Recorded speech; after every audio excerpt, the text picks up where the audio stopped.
So we'll continue now with the Gemara on page Yud Ches Amud Aleph. And we're going back to explain the Mishnah that we learned earlier. Okay. So what does it say in the Mishnah? In the Mishnah it says that Kra, somebody say I had my microphone off. Is my speaker off? Did I miss something? Oh no, nobody. Okay. So it said that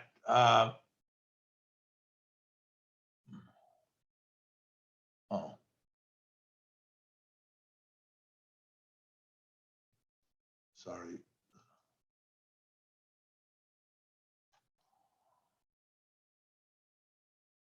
So it says like this, that Kro Targum. If you read the Megillah in translation, Targum meaning the translation, so it says, Lo Yotza, you did not fulfill your obligation. Reading the Megillah in English or any other language, you translated it into another language, Lo Yotza, you had not fulfilled your obligation.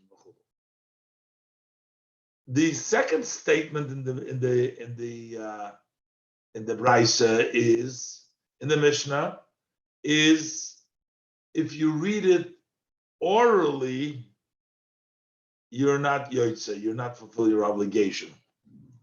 So first it says if you read it, I'm sorry, not orally. That's the next one. First it says if you read it with translation, which the Targum, and then it says in any language.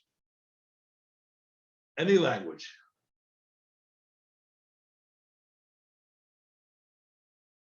Targum, it must refer to like the Targum Onkelos. The Targum has a more of a connection to the Hebrew than any other language. So the Mishnah says two things. It says if you read the Megillah in Targum, that's the translation of the like the Onkelos, the Targum. And then it also says, the second statement, it says, B'choloshe. Choloshe means not a Targum, but you just read, the Megillah story, not as a translation, but you just read it in any language. You read it in English, you read it in French, in every language. So Rashi explains over here, I just want to explain the Rashi. Rashi said the Mishnah, in our quote from the Mishnah, it just says Kora Targum Layotza. If you read it with the translation, Targum, then you did not fulfill your obligation. Soon we'll see, was it written in, we're talking about, the Gemara says that it was written in Targum and he read it in Targum. Okay? If it was written, the Gemara is going to say, if it was written in Hebrew, he just read it, the Targum, the translation, then that's like reading it orally because these words are not written there. So he's reading it not from the Megillah, and that's not allowed anyways. So the Gemara is going to say, when it says that he wrote it, the Targum, meaning that in the Megillah, it was written in the Targum, and the Targum usually is Aramaic. Aramaic, like I said, has more of a connection to the Hebrew, and still in the quote of the Gemara here, it says Lo Yotzo, he did not fulfill the obligation by reading it basically in Aramaic. But the Mishnah actually says, as Rashi quotes it, Kora Targum, it also says B'chol Loshe. Choloshin, as opposed to Targum, would mean not in Aramaic, but just in any language. So the question is, if the Mishnah says reading it in Aramaic, reading it in Targum, you don't fulfill your obligation. So, of course, any other language, which is not even Aramaic, for sure you're not Yotze. So why does the Mishnah say two things? Kore Targum and the Choloshin. I'm just going to show you what the Mishnah says, so you see that this is what the Mishnah quoting here. The Mishnah says, Kra Targum B'Choloshin La Yotza. Okay? So it says clearly, both. The quote over here is just Kra Targum, but Rashi quotes the way it says in the Mishnah, Kra Targum and the Choloshin. So if we already say that you read in Aramaic, you're not fulfilling your obligation. So for sure, if you read it in any other language, which is not as close to Hebrew like Aramaic is to Hebrew, for sure you didn't fulfill your obligation. So therefore, Rashi explains, Zu ve'ein tzorich loimer zu kotoni. This is a style of the Mishnah, the Gemara. We tell you a halacha. Zu means this case. And then we say ve'ein tzorich loimer zu. It goes without saying this. And that's the way it is written over here. Basically, the Mishnah is saying, yeah, you can't read it. You can't read a Targum in there. And for sure, you can't read it b'chol lashon. This you can't do. And it goes without saying that you can't do b'chol lashon. And that's a style of writing things. Writing first the more novel case, and then saying, well, the novel case you're not allowed to, so certainly you're not allowed to do the regular case. That's the style that he uses over here that the Gemara Rashi explains. But what does this actually mean that he read it in Aramaic or he read it? Does it mean that it was written in Hebrew? He just reads it Aramaic? If he does that, that means that he's reading it orally. So then anyways, he's not fulfilling his obligation. Frag the Gemara, Heichi Domi. How are we dealing with this? de kasiva mikra. If we shall say that it's written in Hebrew, mikra, it's reading as the pasuk, it's written lashon kodesh. So if we shall say, and he's reading it, the korila targum, and he's reading it in Aramaic, he's reading it in Targum. So if that is the case, Hainu al peh. So then this is orally. The Mishnah says later on that you can't read it orally. We said that clearly in the Mishnah. It was quoted before that kra al peh la yotza. If he read it orally, then you didn't fulfill your obligation. So in this case of the Mishnah, why is he telling you again, if you read it in Aramaic or in any other language for that matter, you were not Yotze, but that means that you're reading it orally. And we already know Hainu al peh. And the Mishnah says B'feidesh that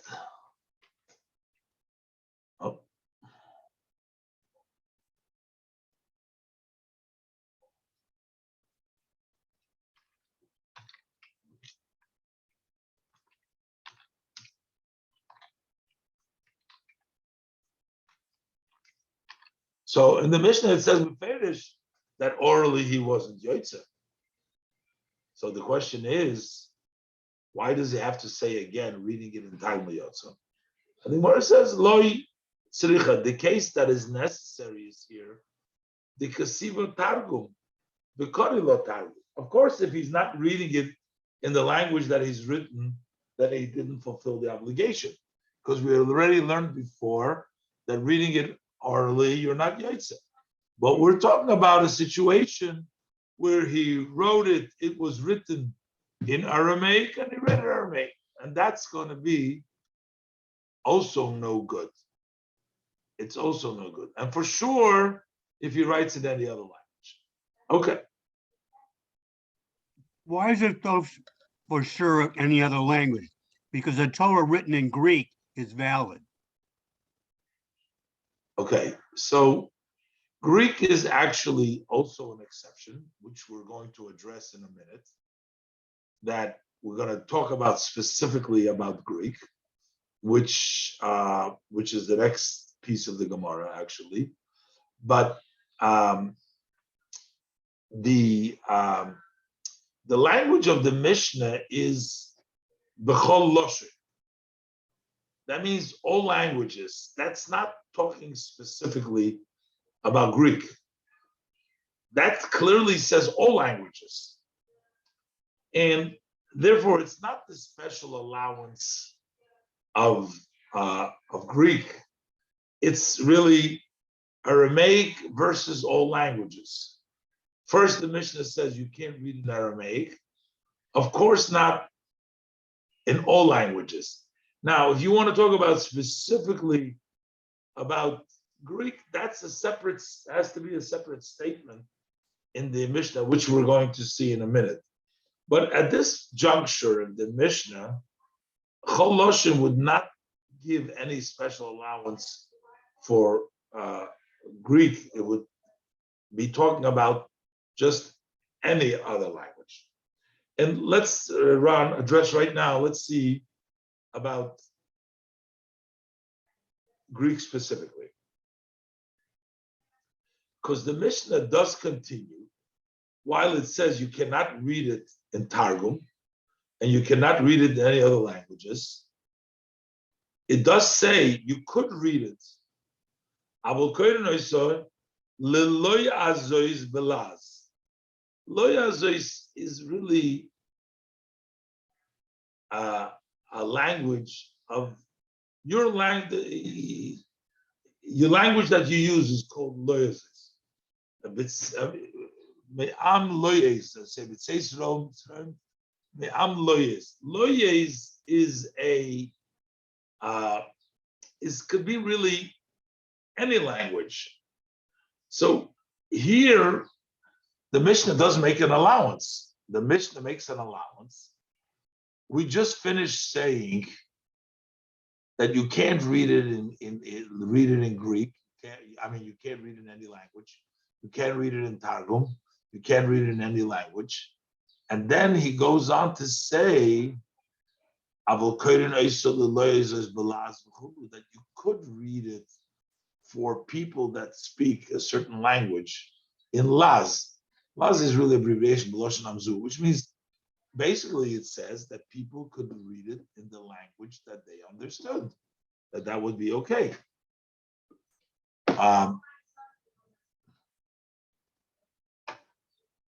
See, this is the way the Mishnah says.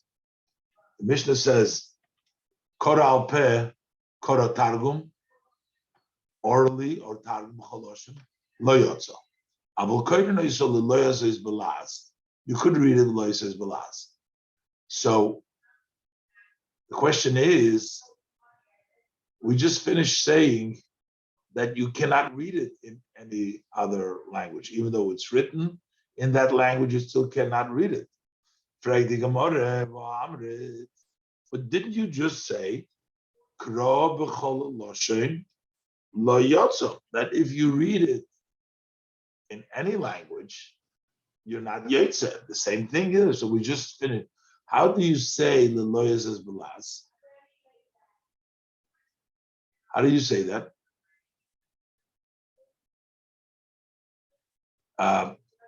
The Gemara eventually is going to answer. We have two answers here, but the Gemara eventually is going to say that, like Ron mentioned, that if you have a Megilla written in Yevonis,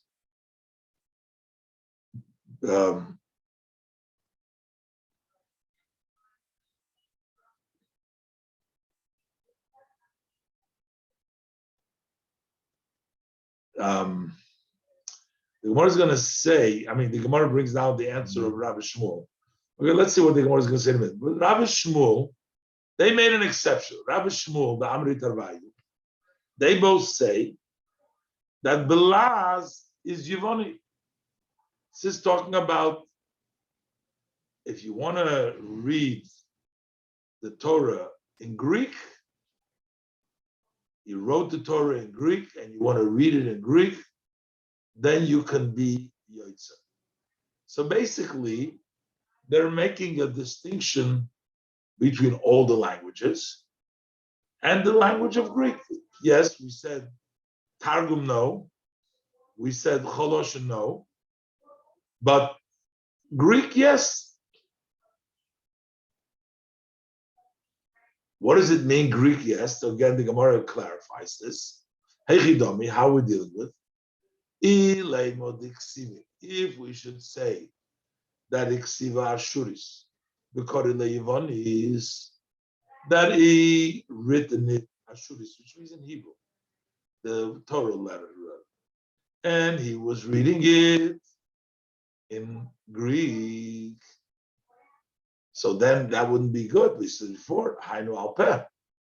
That would be reading it orally. And again, we learned already before that in the Mishnah, you can't read it orally. So that would not work.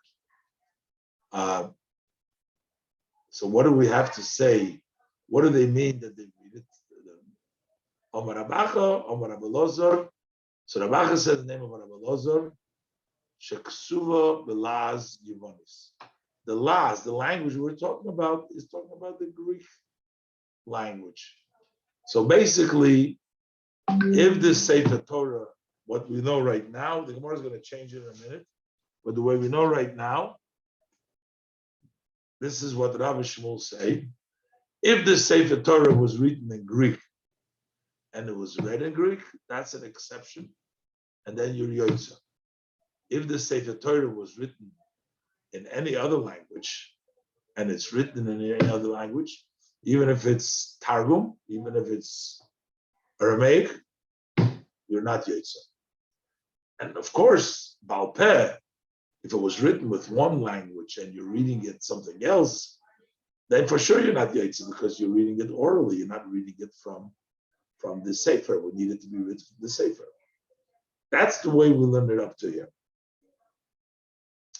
Before the Gemara is going to challenge this, the Gemara brings another statement that Rabacha said in the name of Rabbi Loza. It has nothing really to do with the contents of the discussion over here, but the Gemara brings down another statement that Rabacha said in the name of Rabbi Loza. There's a pasuk in Bereshis Lamed Gimel. I just want to read the pasuk over there. It says by Yaakov over there, when he came back, so from all of his trials and tribulations over there that he had with. So it says, Vayatzev Shom Mizbeach. He placed a Mizbeach over there, he placed an altar.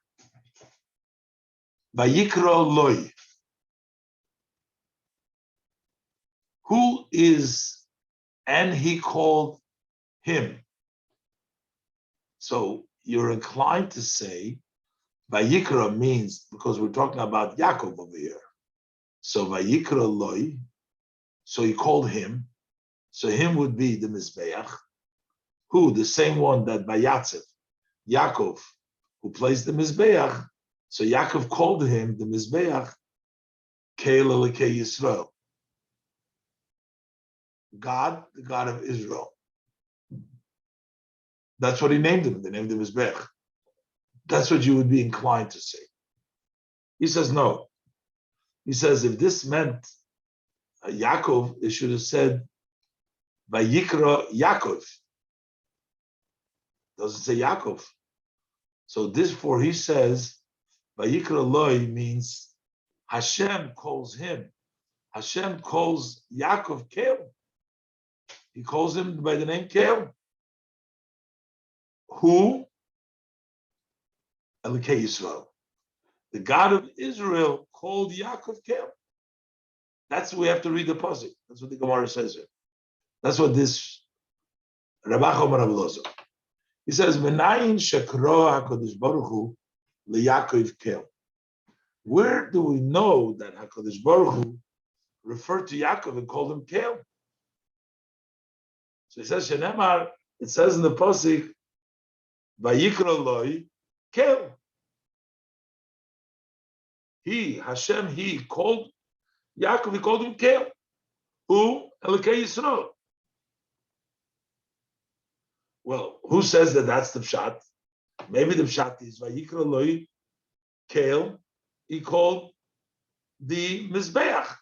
You can still say Elokei Yisrael called, but instead of saying that he called Yaakov kel, maybe Elokei Yisrael called, instead of saying that Hashem called Yaakov kel, maybe Vayikra loi, he called the Mizbeach kel.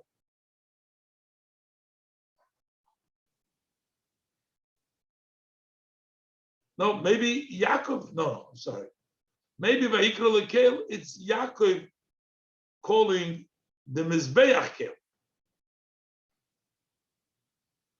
It's not Hashem calling him kel, but it's Yaakov calling the Mizbeach kel. I mean, then Elokei Yisrael would not mean who Elokei Yisrael. Then it would mean he called him kel Elokei Yisrael. You have to call the Mizbeach, all these three names. So he says, here, Vayikra loi kel means Hakadosh Baruch Hu, that Elokei Yisrael, Vayikra loi calls Yaakov kel. It's Elokei Yisrael, and not that Vayikra loi kel Elokei Yisrael, that Yaakov is calling the Mizbeach kel Elokei Yisrael. Is al kadaituch the Mizbeach kol Yaakov kel, because if you're going to think that Yaakov calls the Mizbeach kel, so you should say Vayikra lo Yaakov miboyeloi. Say it should say not Vayikra lo, it should say Vayikra Yaakov. Again, that's what his proof is. But l'cheira, one can say, how come the beginning of the post of Vayatziv didn't say Vayatziv Yaakov? Okay, but anyways, that's what Rabbi Elazar says. Elo, therefore, he learns Vayikra loi leYaakov kel. He called Yaakov kel. Umi kroi kel Elokei Yisrael. Who is the one that called him kel? Is Elokei Yisrael. That's the way he translates this passage. That's just a side point bringing Rabbi Acha in the name of Rabbi Elazar.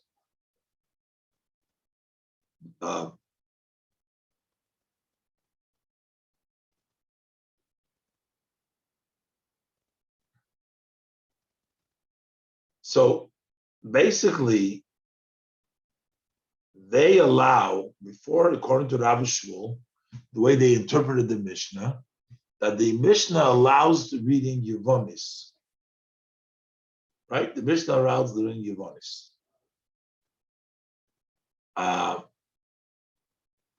And the Gemara is going to ask a question now that you're not allowed to read Yevonis.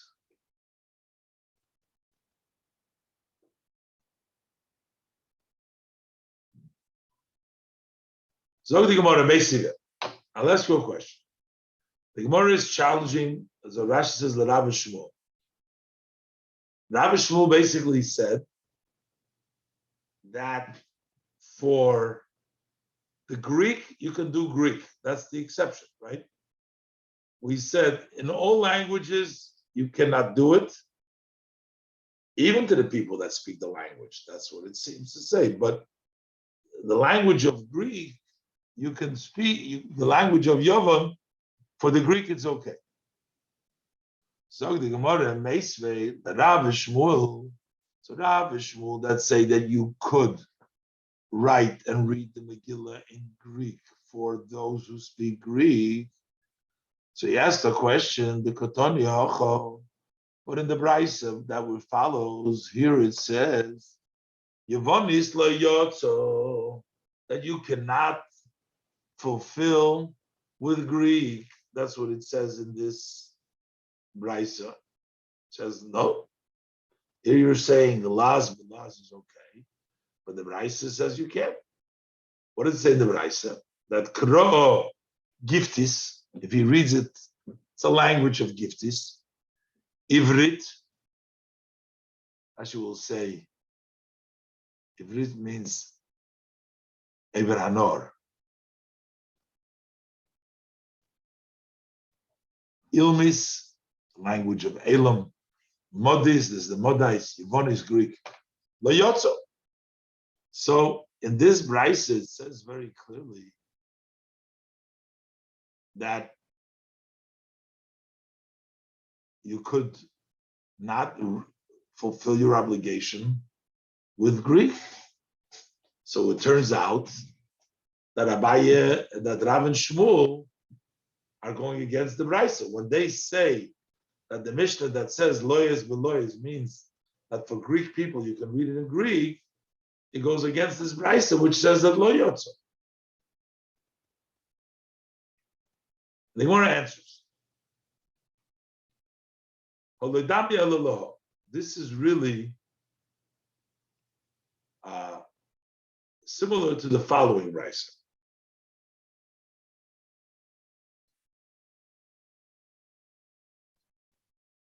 So this follows the Braisa that we're going to learn now. This Braisa says, the Gemara is trying to say that Yevonis, that it says in this Braisa, that Lo Yotzo is talking that you were reading the Greek language for people that don't understand Greek. So then it's Lo Yotzo. When Rav and Shmuel say that you are Yotze, they're talking about reading Yevonis to Yovan, because here in this Braisa it says clearly Yevonis Lo Yotzo. You're asking me a question on Rav and Shmuel. They said the Mishnah Loyas is below that Yevonis Yotzo. So the Gemara says, well, this is talking about Yevonis to people that don't understand Yevonis. But this is compared to the other Braisa. This is an answer. Giftis li giftis. It is okay. Ivrit li ivrim. Ilmis li ilmin. It doesn't talk about modais here. It leaves it out modai one. But Yevonis li Yevonis yotzo. So it's not a problem that Rav and Shmuel say that you're Yotze with Yevonis, and this Mishnah says that you're not Yotze, because this Mishnah is talking about for people that are not Greek, you're not Yotze. But this Braisa is Lahor, the Braisa, it says Yotze. It says, this is the meaning of Giftis Legiftis Yotze. That's what Rav and Shmuel say. What does it say in the Mishnah? The Loya says Belast. They didn't say to read Greek for other people. It specifically said that people that speak the language of Loyas, you can teach them Belast. You can read for them Belast. But it didn't say to everybody. Rashi says Ivrit. What is Ivrit? We assume Ivrit is Lashon Kodesh. Ivrit is actually Loshon Ever Hanor. That's the language they use on the other side of the river. And Ilmis, that's Loshon Elam. I just point out, I just noticed that Modais in the first Mishnah is not, in Braisa, is not repeating the second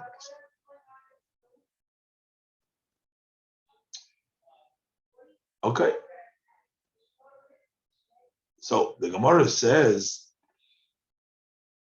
this Braisa basically is very clear that if you read in that language, that is okay. To the language that the people understand. In our Mishnah, we could say when the Mishnah says that every language or Kro Targum, that you read it in Targum or you read it in Choloshin, that you're not Yetze, you can always say it's talking about reading it for people that don't understand the language. So if you're going to read any language or Aramaic, it's written and you're reading it in Aramaic or in any language for people that don't understand that language, then you're not Yetze. And then the Mishnah says, but if you read it, Leloya says Belas, basically that would mean if they do understand, then in their language, then it's okay. But then you don't need necessarily the Greek language. That would be any, because the Mishnah says only you're not Yoitze is when it's not, because this Brisa clearly says if we're going to reconcile our Mishnah with this Brisa, so you see a very clear pattern of here between these two Brisas. Reading it for people that don't understand the language, lo yotzo. That's the first Brisa. Reading it for people that do understand the language, then it's yotzo. Giftisli gift. So the difference is that the people have to understand. But it doesn't make a difference what the language is. Giftis, ivrit, ilmis, as long as they understand the language. So from these two Brises, we have a very clear picture that you can write the Megillah in any language as long as you're reading it for people that understand the language. Then you can write it. That's what the Brisa said. If they don't understand it, the first part of the Brisa, which says Lo Yotze, is talking about that you're reading it for people that don't understand the language. And when you say Yotze, it's talking about when they do understand the language. So how are we going to interpret the Mishnah? The same way. If you read it B'chol Loshin, or you read it Targum, Lo Yotzo, that's talking about if you don't talk that language. But if you talk it to the Lo Yazos Belaz, that means any language, then you would be Yotze. So according to this Braisa, Yevonis is nothing special. Yevonis and Ilmis, Giftis, they're all the same. The idea is that you have to understand the language. So that's what the Gemara asks. So if Rav Shmuel, in that case, Rav Shmuel amay mukilol masnisim belaz Yevonis. So why did they say in Greek? If you're saying that they're speaking it for the people that speak the language, according to this Brisa, any language would be okay, as long as it's people's language. So why did the Rabbi Shmuel say, the Gemara asked the Kasha, why is it okay? Rabbi Shmuel, that Amrit Arvayu. So the Gemara should have answered, like the Brisa over here. Because that's talking about when the people don't speak that language, they're not Yotze. But the Krov, Belas, they understand Yotze. But the Rabbi Shmuel, they both say Belas Yevoni. What pushed them to say that we're talking about Greek? Look, they should say any las. Because according to the Brisa, any las is fine.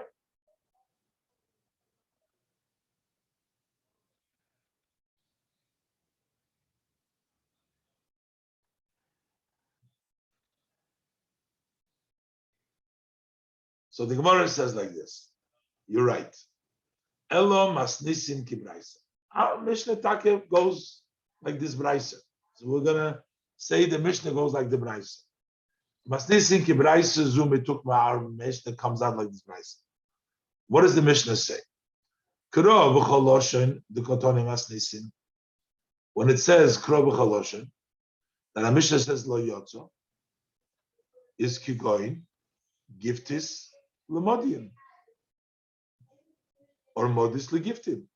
To another, you're reading it in one language, and the people that are listening don't understand the language. But what it says, Avo,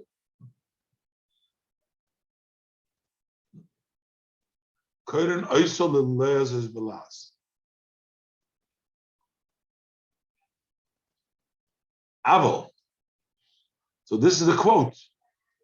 Again, Avo, in the Mishnah, Koyres Las, which means Ishkil Shoynei. For each person, you can do the language. So we don't have to answer like Rav Shmuel. The Brisa doesn't go. But how could Rav Shmuel Ameroim argue on a Brisa? Seems to be contradicting the Brisa. And the Gemara says, Rav Shmuel, the Amrit Arvayu, they have both another opinion. They take say everybody has to listen to language. But Laz Yivoni Lakoil Kosher. Tak in this Braise it says only Yivoni Liyovim. They say Greek is different. That is kosher for everybody. You don't have to understand Greek in order to hear the Megillah written and listen to the Megillah in Greek. It's kosher for everybody. Laz Yivoni Lakol kosher. It's kosher for everybody.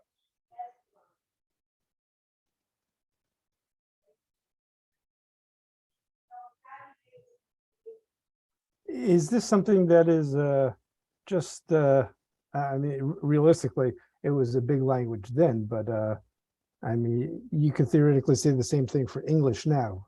Yes, there's no Kodesh to Greek. It's just that was the ruler of the world in the language, the international language. But it is not anymore. So it's Greek was considered, it has a shadow of holiness. It's closest to Hebrew. It's yeah, holy. but for that reason. I mean, honestly, it was not. There's no holiness to Greek. I mean, Greek was anything but a holy culture. It was a pagan, horrible culture. It was maybe so pagan, but they had the best philosophers in the world and the best science and math. At the time. so we got the best hospitals in the world. That's it's just because it was impressive to the rabbis of the time. It really is not something Ladoros. It was impressive to them. We have to. We already learned before the Gemara. There was exactly this was a discussion in the Gemara before. What makes Greek special? And the Gemara brought out over there that they had a refined language. They had they're just their dialect, their words, I gotta go back to the Gemara over there. But that's really just a scope of back to the Gemara in a minute. History. Huh? That's really just a vision from a very narrow piece of history. That if the rabbis were to take a step back and look at the 5,000-year history of the world, they would say, well, yeah, right. Greek is just another language. But I guess when the rabbis instituted that was the situation at that time. Right, exactly. And it remained that way. Okay, it just once they instituted it remained that way. And they ruled that it should remain that way. Let me I want to take a look. I just want to finish this. I want to take a look over there, seeing what the Gemara said, why Greek was special. But you'll see. But first, let's see what the Gemara says. You're asking why. Let's see what it says, and then we'll talk about why. So it says that Rabbi Shmuel the Amri Tervayu, they say Laz Yivoni Lakoil Kosher. They say it's kosher for everybody, which means you don't have to talk the language of Greek in order for you to call it kosher. But that doesn't fit the Brisa. The Gemara says, but Vokatoni Yivonis Levonim. But the Brisa says the Greek for the Greek. It doesn't say the Greek for everybody. And the Gemara says, and it's true. No, the Gemara says, Levonis ain lekulam meloi. That it's only for Yivonim, but not for everybody. So it means that it doesn't go like a Abai. And the Gemara answers, Inu the Omar. They go like Rav Shimon Gamliel. The Gemara goes back. We're going to go there in a minute. It says before we had in Daf Ches, I believe we'll see in a minute. The Gemara said earlier, Rav Shimon Gamliel Eimer. Over there we had a whole issue whether you're allowed to write. We said Tefillin and mezuzahs you have to write in Hebrew Ksav Ashuri. The question is, what about Torah Nevi'im and Ksuvim? So the Chachamim said you can write in any language you want, but Rav Shimon Gamliel says no, can't write it any language. They're only allowed to write it Greek. So over there, let's just see. If you look in the Mishnah,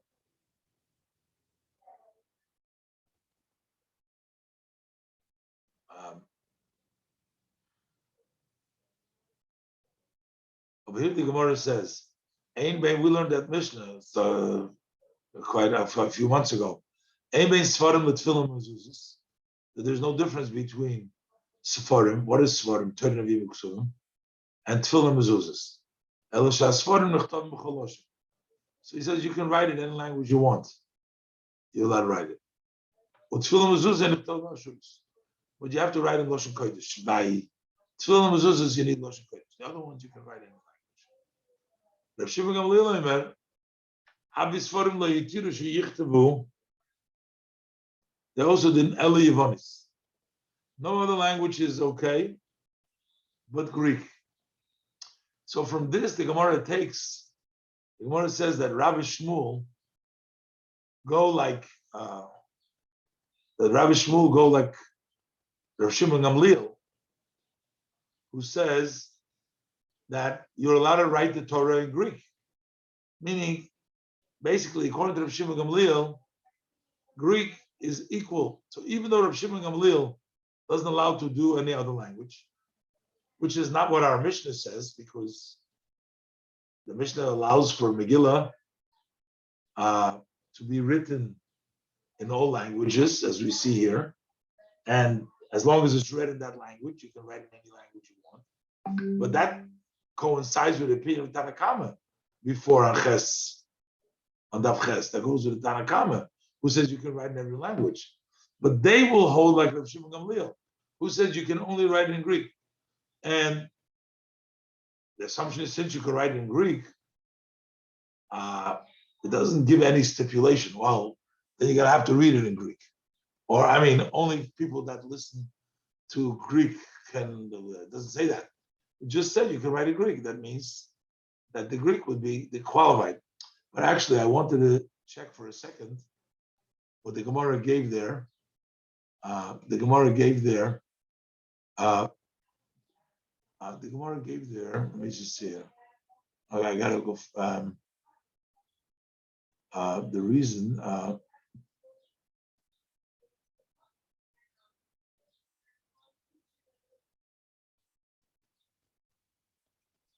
the Mishnah, so the Gemara says, why Greek? Amid Beis, let's see. The Gemara says, so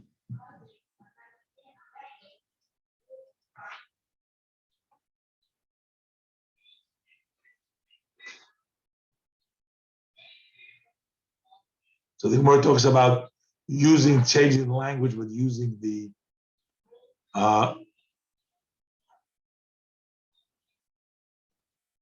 so you just changed the language, but you still have Hebrew letters. You're doing, let's say, the other languages.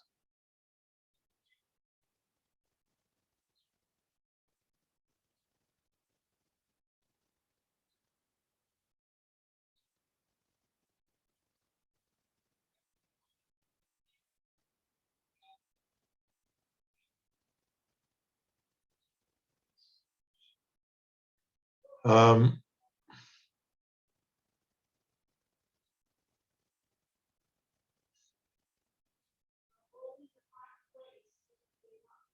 was a story with Talmud HaMelech.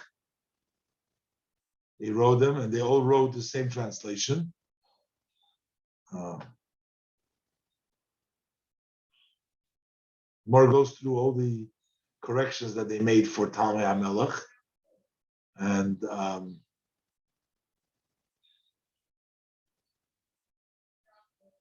why Yevonis?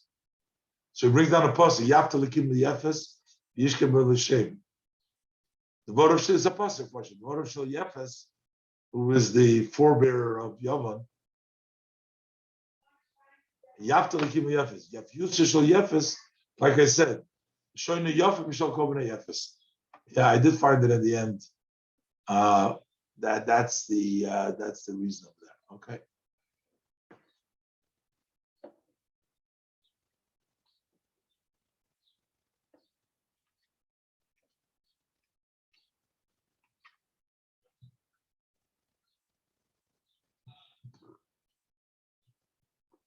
Okay, now let's just go back. Let's finish up over here.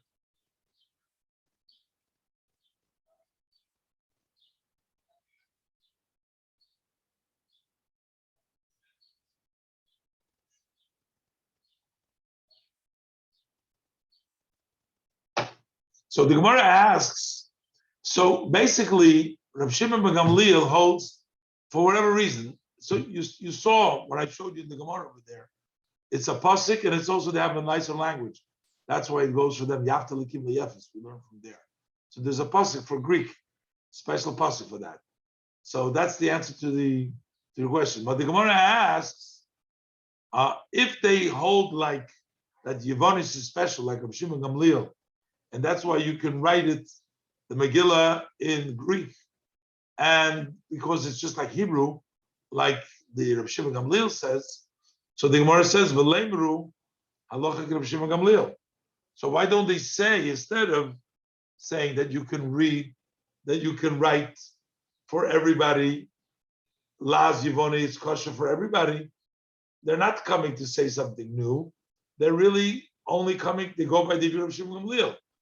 So they should say that halacha Rav Shimon Gamliel, instead of saying, well, you can write it. It seems like their ruling goes, they're just very clearly going like Rav Shimon Gamliel. And they want to explain. If they would say halacha Rav Shimon Gamliel straight out, Hava Amina, then I would think maybe everything else would be okay to write in Greek. The Torah says the Fedish like it was written. So then I would think no. Therefore, Kamash Malone, that even the Megillah, they hold you can write Greek. So basically, we have here the Machlekes. Our Mishnah follows the opinion of these two brises and the Rabbanon of the previous Mishnah, which don't give any special allowance for Greek. The Mishnah says, first of all, that if you write it in any other language besides the Hebrew, while it's kosher, because the Chachamim believe you can write it in any language. All the Sefer Torah, Nevi'im, you can write in any Sefer.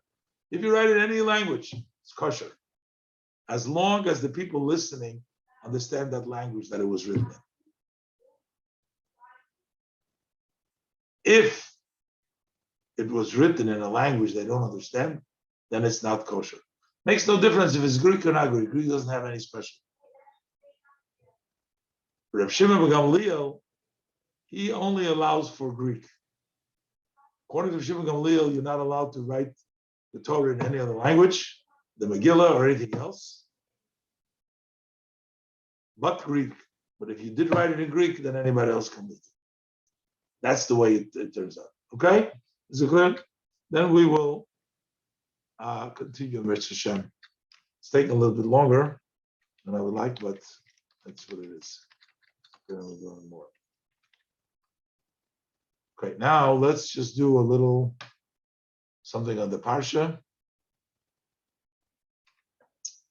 So this week we're doing the portion of Bolok. I'm sorry, Chukas. And it's just an interesting lesson to see what a Jewish leader, how he supplies and how other tzaddikim supply. What am I talking about? We know in the desert, the Jewish people had the water, the Gemara says, in the merit of Miriam. So what happened when Miriam died? The water stopped. The clouds that went with them was in the merit of Aaron. What happened when Aaron died? The clouds left him. The manna came in the merit of Moshe. What happened when Moshe Rabbeinu died? The manna left. No more manna. But there's a difference. The water supply and the cloud supply was done with. I came back in the merit of Moshe, but when Moshe Rabbeinu died, it was all done with.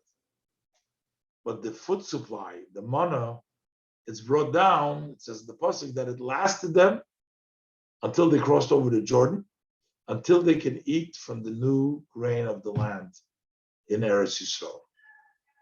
So it tells you that the supply, when the tzaddik, when Moshe, when Miriam, when Aaron, they supplied the water and the clouds, that only lasted while they were alive.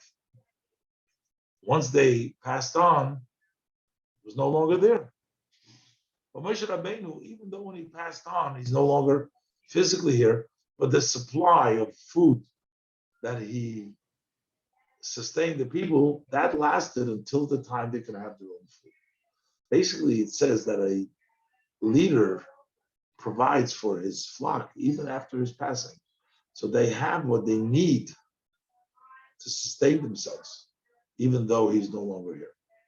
Same thing is true when you look about the real true leaders. You know, look around today and you see how the Rebbe's message and the Rebbe's input and all the activities are going on. You know, we have a lot of challenges. The old country, when the Rebbe spoke about the previous Rebbe kept providing them, he talked about providing some strength for Emunah and for Chizuk to keep on going on, because there was a lot of nisyonis, there was a lot of tests over there. Yiddishkeit was not allowed. It was a difficult time, and yet he continued to supply them their needs. And we see today, like in the former Soviet Union, there is a lot of Yiddishkeit going on. Besides the war was going on now, but there was a lot of Yiddishkeit going on. And some generations, like almost lost, they come coming back. It's all that energy. And the same thing is you see with the Rebbe, you know, that after all these years, that the Rebbe is physically not here, and there's a whole new generations. It's 28 years, and there's a whole new generations of young people that are out there carrying on the Rebbe's message and the Rebbe's instructions, the Rebbe's directions. And the most important direction that the Rebbe gave is loving thy fellow as themselves. To care about another person. And people think you only care about people they put on tefillin or they do mitzvahs. To care about people in general. If they have a place to sleep, if they have a place where to stay, if you can help, you know, to be there, you know, don't wash your hands away and say, listen, it's not my problem. Let somebody else worry about it. But that's not what the Rebbe taught us. The Rebbe taught us to go ahead and be concerned and do something about it. Try to help when you can. Of course, we try to help people explore their Yiddishkeit, try to bring them closer to Yiddishkeit, try to share their mitzvahs. But when you need to help somebody physically, you need to be there for somebody else. That's unbelievable how it is. And quite frankly, in our own experience, you know, it's experienced a tremendous amount of people who reached out and really made us feel, you know, like you're not alone and you're not, that the people want to help. So that's a tremendous message. So even though it's been so many years since the third day of Tammuz, you see a real leader keeps on providing the sustenance, whether it's the manna, the physical bread, or that energy that we have, that we keeps on giving to us. We hope that Mashiach will come soon, and that will be, we came to the Eretz Nesheves, because they ate the man until they came to Eretz Yisrael. So hopefully we'll come to Eretz Yisrael, and we will have the food of the land of Israel. So till next week in Mitzvah Shem, we'll do the same time, 8 o'clock. And we'll see as we get closer, maybe we'll make it 2 minutes early, but for now it's 8 o'clock. So we can I'm sorry, 7 o'clock. Maybe 7:30. 7 o'clock. Anybody want to say something before I go? Thank you very much, Rabbi. Okay, you're very welcome. Thank you, Thank you. Rabbi. Thank you. Thank you, everybody. See you later.